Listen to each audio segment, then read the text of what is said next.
c'est plus simple. On dit ça au téléphone, ça va mieux. Bonjour.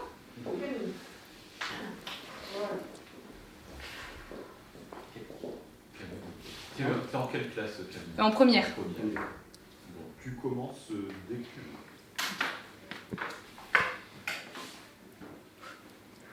Tout le monde veut que ça change, mais personne ne veut changer. Albert Einstein nous livre ici, par le biais de ses propos, une réflexion. Mais qu'est-ce que le changement?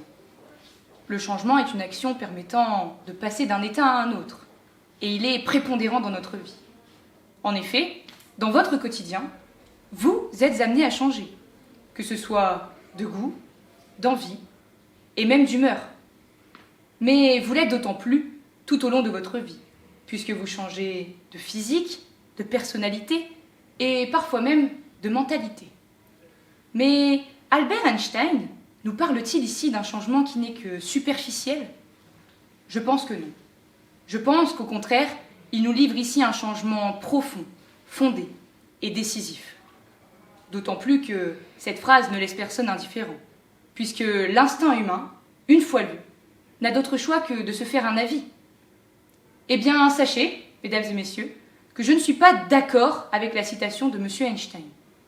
J'aurais pu l'être, puisque la première partie, tout le monde veut que ça change, me laisse un avis favorable de par les exemples que nous avons de personnes qui ont souhaité voir un changement dans leur vie. Prenons celui du général de Gaulle, ayant mobilisé plus de 475 000 résistants en 1943, suite à son appel du 18 juin depuis Londres. Les résistants savaient que la résistance était un engagement dans lequel on pouvait laisser sa vie. Mais ils n'avaient pas peur de la mort. Comment pouvaient-ils en avoir peur alors qu'ils étaient déjà en enfer? Jean Moulin, figure de la résistance et bras droit du général de Gaulle, en a d'ailleurs payé le prix, puisqu'il est mort pour que la France soit libre. Comme nous l'a rappelé sa sœur, il atteint les limites de la souffrance humaine sans jamais trahir un seul secret, lui qui les savait tous. Garder le silence lui coûta sa vie, mais il l'a fait, pour que les choses changent, pour que la patrie puisse obtenir sa liberté. Remporter cette guerre au péril de leur vie était une conséquence que les résistants acceptaient totalement. Cependant, ils n'ont pas atteint l'entièreté de leur objectif, puisque bien qu'ils aient accompli grand nombre de sabotages, tels que les sabotages de la ville d'Ascq ou encore ceux de la gare de Lalluc dans les Landes, les Allemands ont remporté cette guerre. Mais ces résistants ne sont pas morts en vain. Ces résistants, au contraire, sont morts pour que la France demeure un pays libre et indépendant, ce qu'ils ont accompli avec succès. Si je devais vous donner un autre exemple concernant le fait que tout le monde veut que ça change, je prendrais celui des associations, telles que le Secours populaire, la Croix-Rouge ou encore l'UNICEF. Ces associations ont bien entendu un objectif commun qui est d'aider les personnes dans la précarité, les personnes dans le besoin. La première association créée fut la Croix-Rouge, en 1863, par M. Henri Dunant. Cela fait donc 158 ans que la première association est parue en France. Et quel changement pouvons-nous voir suite à cela? Eh bien, en réalité, les associations sont devenues quelque chose d'indispensable au bon fonctionnement de notre société, et les bénéficiaires ne peuvent qu'en être dépendants, puisque la vie devient de plus en plus chère. En effet, beaucoup de choses augmentent. Le gaz, qui connaît une augmentation de 51,71%, l'essence de 32,9%, ou encore l'électricité de 1,6%. Comme vous pouvez le constater par ces chiffres, tout augmente sauf les salaires. Alors, en réalité, il n'y a eu que quelques changements, comme un confort de vie meilleur que celui d'avant, de par l'aide qu'apportent ces associations et qui n'est pas négligeable, ou encore un quotidien qui change pour ces personnes qui se sentent soutenues et épaulées dans cette misère. Alors oui, je ne peux qu'être d'accord avec la première partie de cette phrase, parce qu'au fond, on veut tous que les choses changent. Nous ne sommes que très rarement satisfaits, pour ne pas dire jamais. Et puis, vouloir le changement, c'est un désir humain. C'est quelque chose que tout le monde possède. Mais accepter de changer soi-même, c'est autre chose, puisque ceci dépend des raisons et qu'elles sont propres à chacun. Vous comprenez bien que si je ne suis pas d'accord avec cette citation, c'est bien à cause de la deuxième partie. Parce que si personne ne veut changer, comme il nous l'affirme, pourquoi avons-nous une école située à Arras, dans le département du Pas-de-Calais, nommée l'Envol? Cette école n'est pas une école comme la nôtre, où l'on enseigne des matières telles que le français, l'histoire géo ou les mathématiques. Non. C'est une école dite de transformation sociale. Cette école recueille les jeunes qui veulent changer.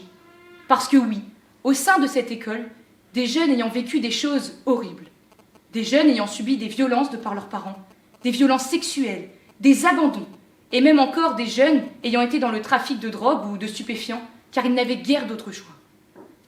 Au sein de cette école, ils vont apprendre grâce au chant, au théâtre, à la danse, à vivre avec leur passé. Non pas à l'oublier, parce que vouloir oublier, c'est y penser tout le temps. Et ces jeunes ne veulent pas oublier d'où ils viennent. Ces jeunes, au contraire, veulent continuer à courir sur la route de la vie, tout en étant capables de regarder derrière eux ce qu'ils essaient de fuir. Une jeune fille de cette école nommée Fiona a affirmé « Si je n'avais pas été à l'envol, je serais une âme en perte. » Cette phrase montre bien que si elle n'avait pas souhaité voir un changement dans sa vie, et si elle n'avait pas fait maints efforts pour s'en sortir, elle n'aurait pas réussi. Mais cette phrase montre en réalité bien plus que cela. Elle montre une réussite de la dernière chance. Elle montre que la volonté, c'est bien, mais qu'agir par volonté, c'est encore mieux. Ces jeunes veulent donc voir un changement dans leur vie. Mais ne changent-ils pas pour autant? Ces jeunes n'ont-ils pas, d'après vous, mesdames et messieurs, un réel objectif qu'est le changement? Enfin, si je devais vous donner un dernier exemple, je vous ai parlé il y a quelques instants des associations. Eh bien, sachez, mesdames et messieurs, que je suis bénévole à la Croix-Rouge. Et des personnes dans la précarité, j'en ai croisé des centaines. Et croyez-moi, elles veulent changer. J'ai vu une femme nous dire le sourire jusqu'aux oreilles qu'elle avait trouvé un travail et qu'elle allait bientôt ne plus être dépendante de nous. J'ai vu un petit garçon nous demander des bonbons et nous dire que plus tard, quand il sera plus grand, il aidera les gens comme nous le faisons. J'ai vu des personnes s'excuser de nous demander de l'aide et nous dire qu'ils allaient s'en sortir, mais que les temps actuels étaient compliqués. Pensez-vous sincèrement, mesdames et messieurs, que ces gens ne veulent pas changer? Pensez-vous que les bénévoles, qui viennent tous les week-ends, parfois même tous les jours, n'acceptent pas de changer une propre partie de leur quotidien pour voir la société changer? Et pourtant, ils changent, personnellement, pour que les choses changent. Parce que les grands changements commencent d'abord par des changements personnels. Si nous revenons sur le fait que je sois bénévole, vous comprenez bien que j'ai accepté de sacrifier certains de mes week-ends, certains de mes moments familiaux, certains de mes moments entre amis. Et c'est ce que j'entends par changement individuel engendrant un changement collectif. Parce que se remettre en question personnellement pour changer collectivement, c'est un pilier du changement. On notera que M. Einstein ne tient pas compte des personnes qui veulent que les choses changent et qui changent pour cela. Cependant, je pense que la morale de cette citation est de vous inclure dans ce tout le monde, mais de ne surtout pas être ce personne. Et je vous conseille de suivre cette devise de vie que nous livre Gandhi et qui est une belle réponse à la citation de M. Einstein. Be the change you want to see in the world. Soyez le changement que vous voulez voir dans le monde. Parce qu'au fond, la volonté de changer, nous l'avons tous. Ce que nous devons acquérir, c'est de nous engager pour le changement. Alors peut-être que, d'après M. Einstein, tout le monde veut que ça change. Peut-être aussi que personne ne veut changer. Mais ce qui est sûr, c'est qu'ensemble, nous lui prouverons que ce qu'il affirme est faux. Nous lui donnerons raison sur sa première partie de citation, puisque nous lui montrerons notre volonté pour que les choses changent. Mais nous lui donnerons tort lorsque, comme Fiona, nous changerons pour le changement. Changer par le changement et pour le changement. La voici notre devise. Et puis, après tout, je pense que dans la vie, il vaut mieux vivre avec des remords plutôt qu'avec des regrets et se dire « j'ai essayé » plutôt que « j'aurais dû ». Au fond, on n'a rien à perdre, mais tout à apprendre.